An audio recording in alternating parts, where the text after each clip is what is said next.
اليانسون الشامي هو احسن يانسون للعرق، واحنا بنجيب يانسون شامي عن طريق الاردن وبنعمل منه العرق تبعنا. صرنا نساوي العرق بطريقه اللبنانيه بس بعده حديثه. مرحبا بيتنا، انا اسمي علاء كعوار، واليوم راح اعرفكم على عالم العرق.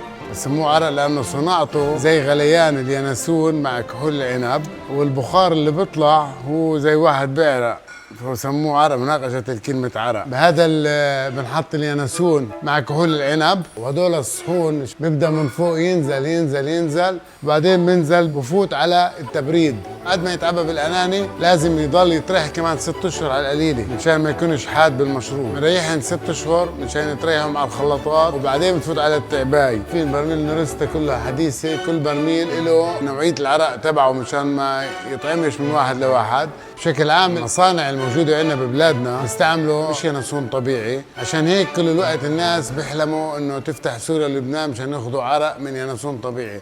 احنا حياة ابوي كان يحب مشروب العرق كتير، وكان حلمه انه يكون عنده مصنع عرق، فاحنا قررنا نفتح مصنع عرق صغير عشان حياة ابوي بده يشرب عرق شغله. واحنا نبني المصنع توفى حياة ابوي، فانا واخوي مسكنا ايدين بعض وقلنا بدنا نساوي احسن عرق ممكن يكون، عشان حياة ابوي كان الحلم تبعه يعمل مصنع عرق. هو احنا بنآمن انه شايفنا من فوق شو عمالنا نعمل اسا احنا اليوم، واكيد راح يشوف لحاله وراح يفتخر فينا انه عملنا هاي الاشي.